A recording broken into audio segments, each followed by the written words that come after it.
Jésus ne s'est pas encore prononcé que le possédé de Gadara.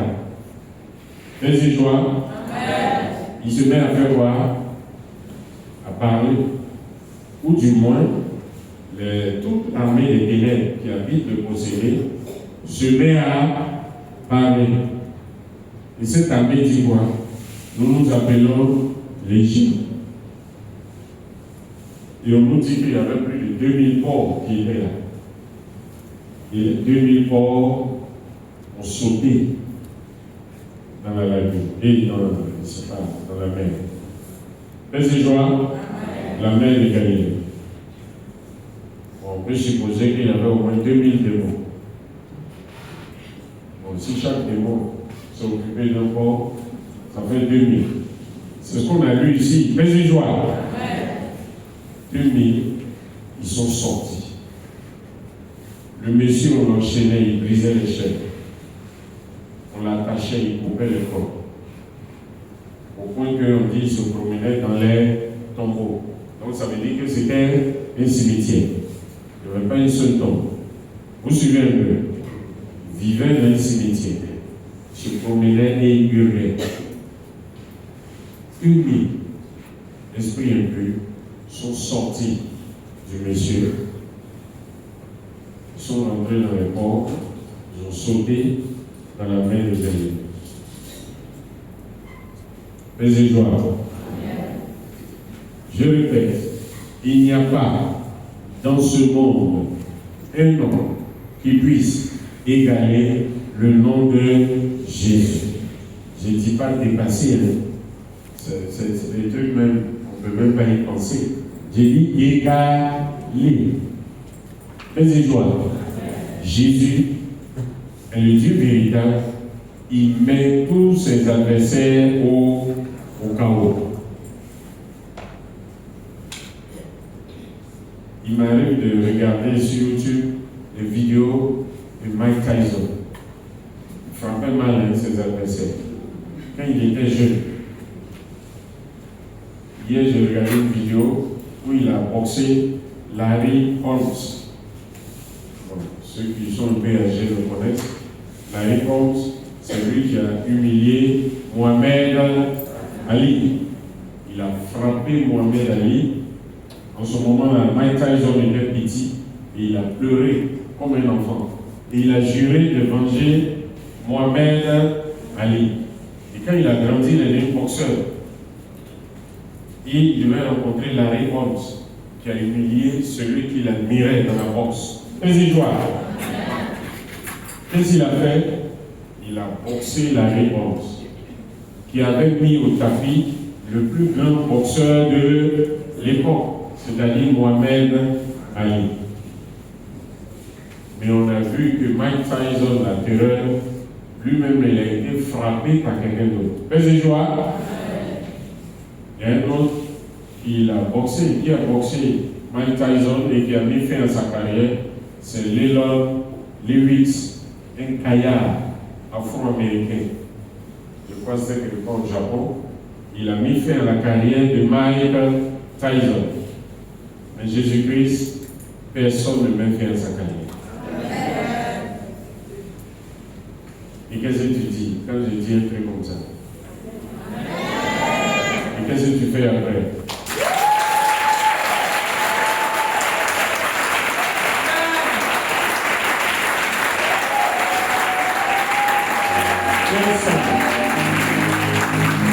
Dans le monde présent, personne dans le monde passé, personne dans le monde à venir ne pourra mettre fin à la carrière de Jésus-Christ de Nazareth. Personne ne peut le faire. C'est le champion des champions. Toute catégorie confondue. C'est le champion des champions. Le super boxeur. Toujours jeune, toujours fringant, avec un punch. Il transperce le royaume des ténèbres. N'oublie jamais cela. Quelle que soit la situation dans laquelle tu te trouves, rappelle-toi que Jésus est le plus grand des champions. N'oublie jamais ça. Fléchis genoux. Invoque-le. Soumets-lui ta situation. C'est le plus grand. C'est le meilleur. Et il va régner d'âge en âge. Je ne dis pas il va régner. Je dis il règne d'âge en âge. Et son règne ne finit pas. Son règne ne finit pas. Paix et joie. J'ai dit le règne de Jésus-Christ ne finit pas.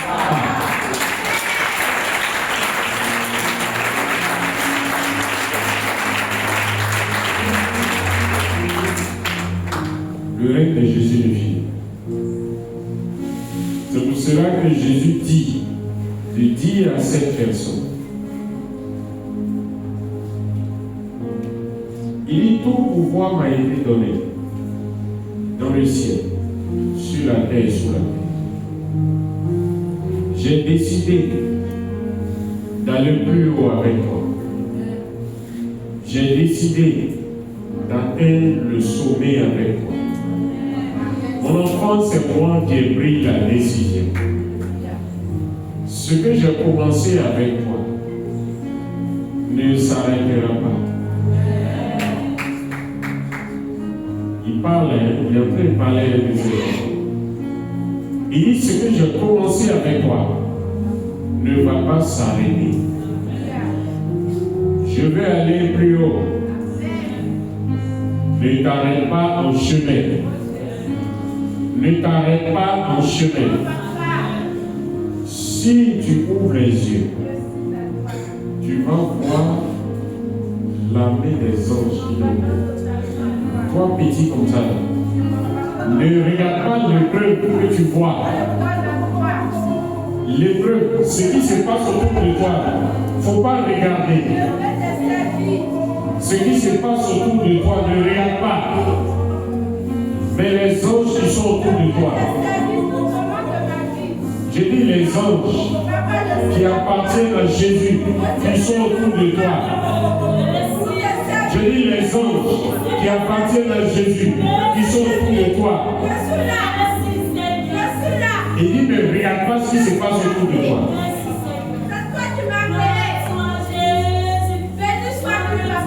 Ne regarde pas ce qui se passe autour de toi. Il dit, mon enfant, je vais aller avec toi plus haut. Plus haut. Si tu vois, il y a des séraphins, il y a des chérubins qui gardent ta maison. Il faut pas regarder le problème. J'ai dit, il y a des séraphins, il y a des chérubins qui gardent ta famille, qui gardent ta maison. Ne t'occupe pas de ce que tu vois là. Ne t'occupe pas des attaques du démon. Il ne faut pas t'attarder là-dessus. S'il y a dans ta vie, dans le monde invisible, il y a une telle armée d'anges autour de toi. J'ai dit, il y a une telle armée d'anges autour de toi. Il y a une telle armée d'anges autour de toi. Ne regarde pas ce qui se passe autour de toi. Il y a un feu. Rien ne peut t'atteindre. Ça ne peut pas te toucher ce qu'ils sont en train de faire. Ça ne peut pas. Le Fils de l'homme est avec toi. Il ne peut pas t'avoir. Il ne peut pas t'avoir. Il est avec toi. Il dit, je suis avec toi. On ira jusqu'au bout, mon enfant. On ira jusqu'au bout, mon enfant. Jusqu'à la fin. Et tu vas contempler ma gloire. On ira jusqu'au bout, mon enfant. Et tu vas contempler sa gloire. Ne t'occupe pas de ce que tu vois. Ne t'occupe pas des agitations.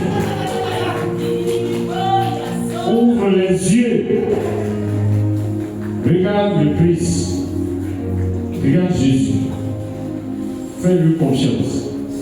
Mais ce qu'il prépare pour toi, il fait encore des miracles.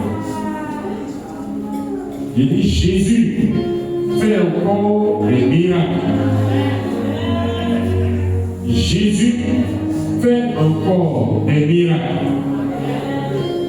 Jésus fait encore des miracles. Vas-y, Jean. On acclame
le Seigneur.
Donc, on va s'élever pour accompagner le serviteur de Dieu.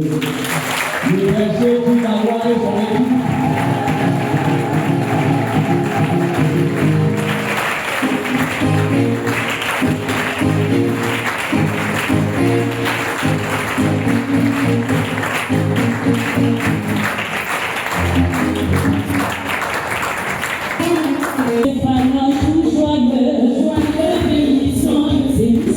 Seigneur,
la grâce de Jésus-Christ notre Seigneur, l'amour de Dieu le Père et la communion de l'Esprit Saint soient toujours avec vous.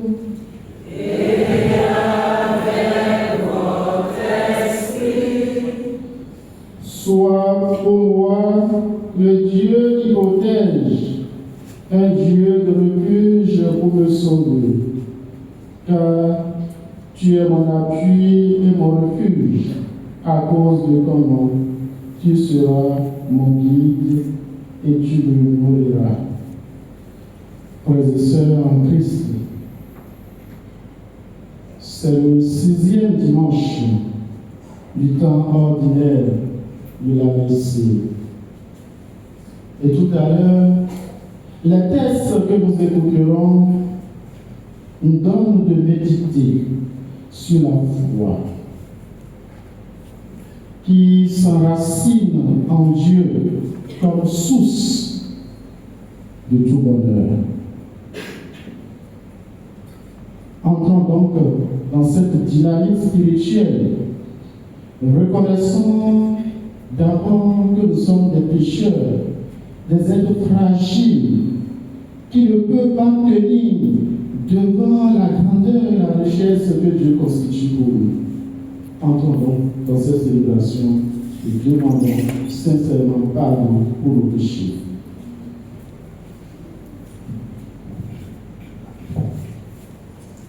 Je confesse à Dieu Tout-Puissant. Je reconnais devant vous, frères et sœurs, que j'ai péché en pensée, en parole, par action et par omission. Oui, j'ai vraiment péché. C'est pourquoi je supplie la bienheureuse Vierge Marie, les anges et tous les saints, et vous aussi, frères et sœurs, de prier pour moi, le Seigneur notre Dieu. Que Dieu Tout-Puissant nous fasse miséricorde, qui nous pardonne nos péchés et nous conduise à la vie éternelle. Amen.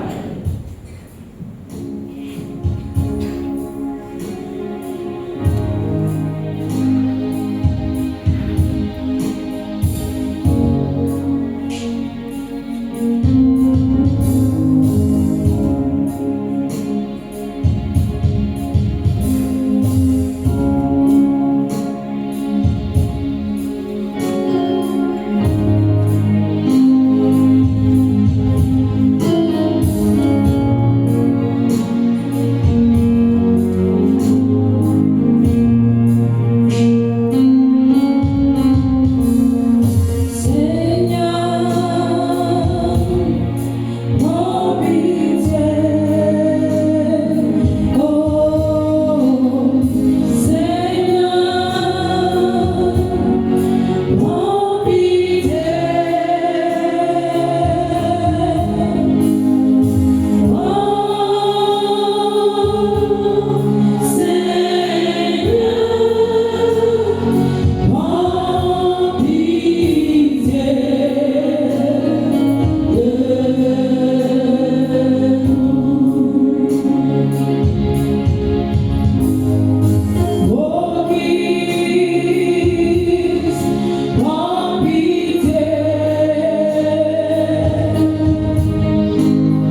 Prions le Seigneur.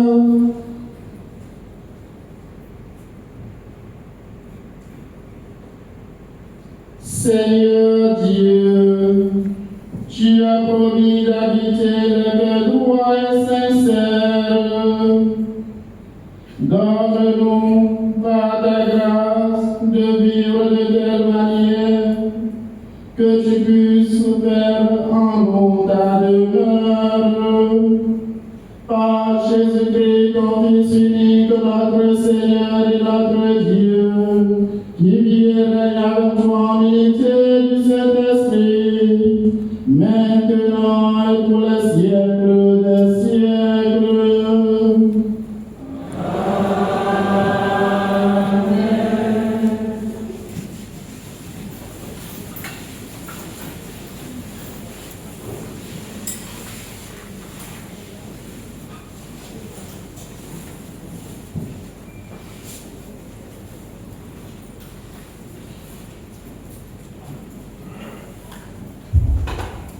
Première lecture du livre du prophète Jérémie. Ainsi parle le Seigneur, maudit soit l'homme qui met sa foi dans un mortel, qui s'appuie sur un être de chair, tandis que son cœur se détourne du Seigneur. Il sera comme un buisson sur une terre désolée. Il ne verra pas venir le bonheur. Il aura pour demeure les lieux arides du désert, une terre salée, inhabitable. Béni soit l'homme qui met sa foi dans le Seigneur, dont le Seigneur est la confiance. Il sera comme un arbre planté près des eaux, qui pousse vers le courant ses racines. Il ne craint pas quand vient la chaleur, son feuillage reste vert. L'année de la sécheresse, il est sans inquiétude. Il ne manque pas de porter du fruit. Parole du Seigneur.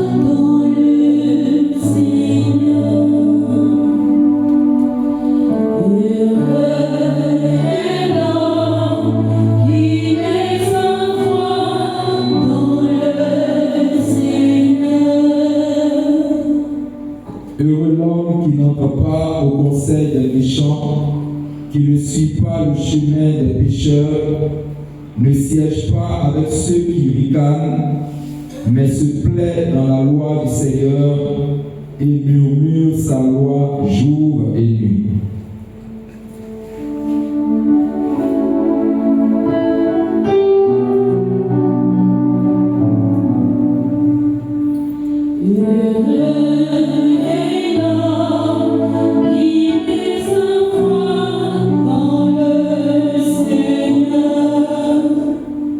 Il est comme un arbre planté près du ruisseau qui donne du fruit en son temps et jamais son feuillage ne meurt. Tout ce qu'il entreprend réussira.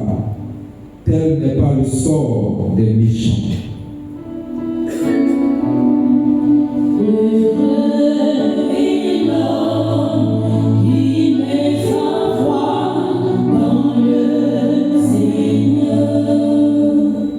Mais ils sont comme la paille balayée par le vent. Le Seigneur connaît le chemin des justes, mais le chemin des méchants se perdra.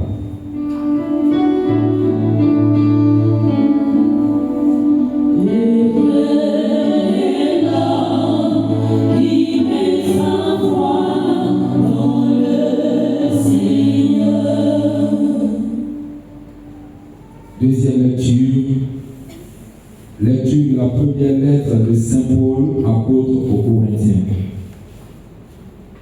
Frères, nous proclamons que le Christ est ressuscité d'entre les morts. Alors, comment certains d'entre vous peuvent-ils affirmer qu'il n'y a pas de résurrection des morts?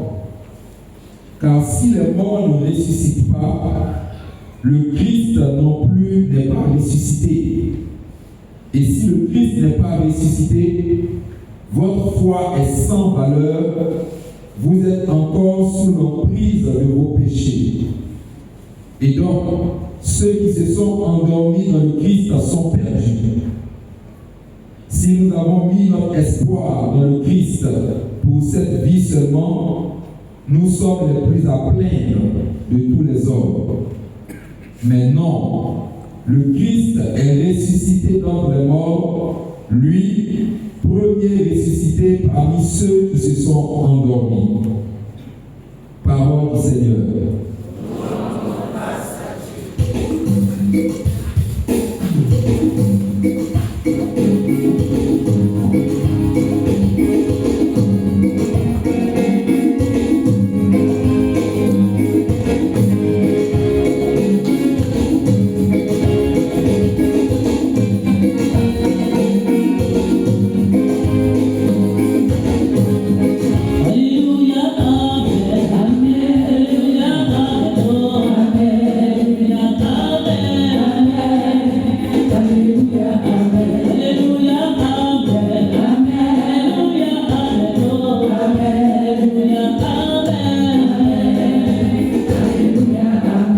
Réjouissez-vous, tressaillez de joie, dit le Seigneur, car votre récompense est grande dans le ciel.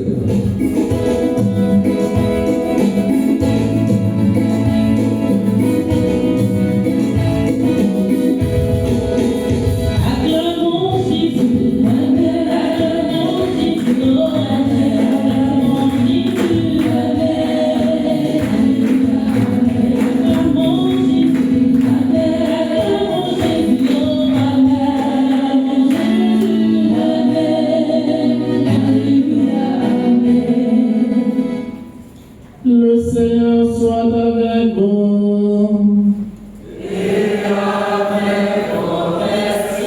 Évangile de Jésus-Christ selon Saint Luc.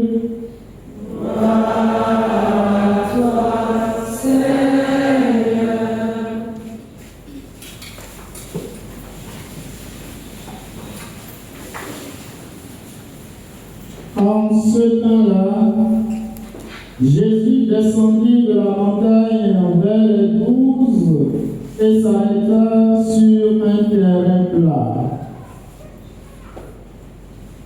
Il y avait là un grand nombre de ses disciples et une grande multitude de gens venus de toute la Judée, de Jérusalem et du littoral de Tyr et de Sidon. Et Jésus, levant les yeux sur ses disciples, déclara: Heureux, vous les pauvres, car le royaume de Dieu est à vous. Heureux, vous qui avez faim maintenant, car vous serez rassasiés. Heureux, vous qui pleurez maintenant, car vous rirez.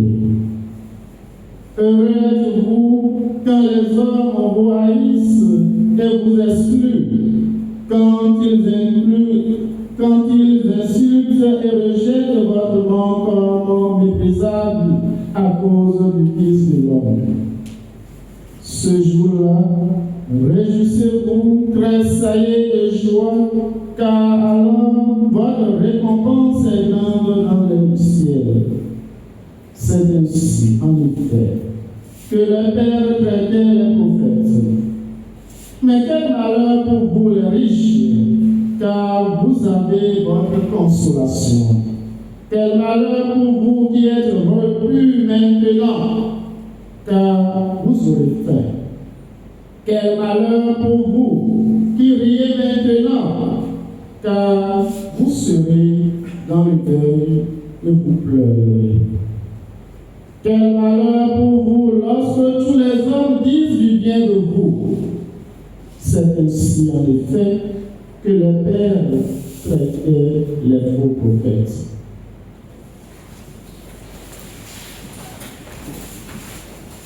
Acclamons la parole de Dieu.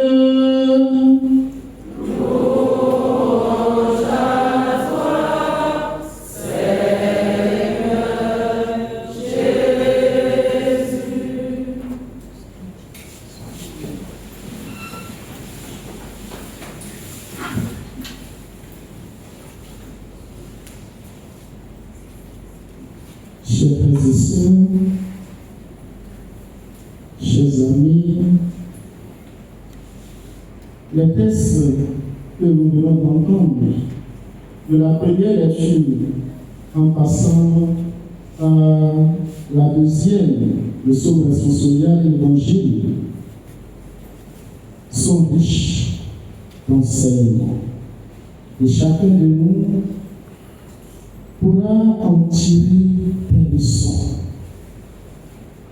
pour sa vie, sa propre nouvelle, et pour les autres vers lesquels le Seigneur l'envoie comme son messager, le messager de la bonne nouvelle, le messager de Jésus-Christ.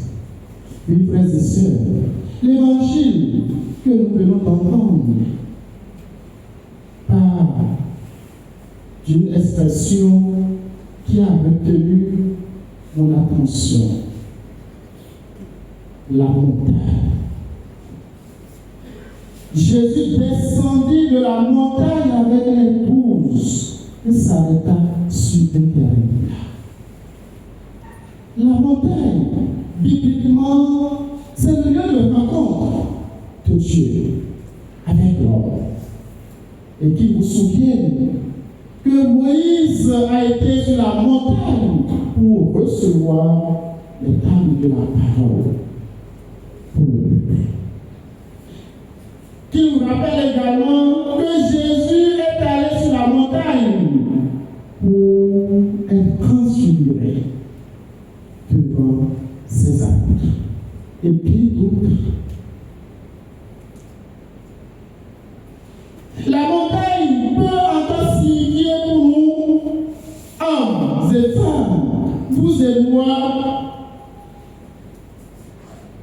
toutes ces souffrances, toute cette vie qui nous oriente de Dieu, qui nous détourne de la volonté de Dieu. Nous devons descendre de ces obstacles pour rencontrer enfin Dieu. Et c'est là que se trouve l'importance des béatitudes. Et dans les évangiles,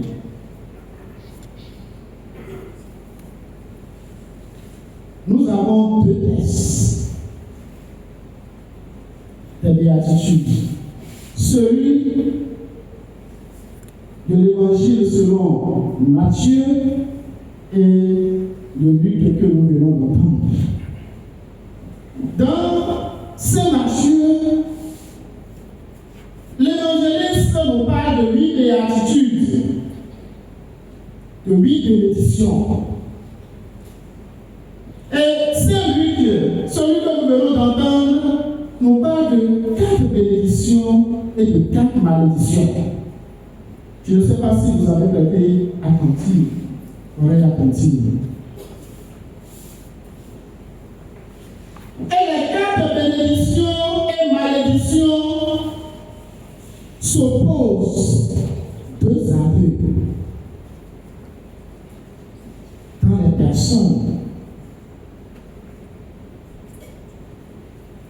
Luc parle des pauvres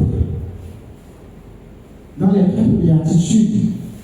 Et dans les malédictions, il parle de la richesse pêche. Heureux, vous les pauvres, car le royaume des cieux est à vous.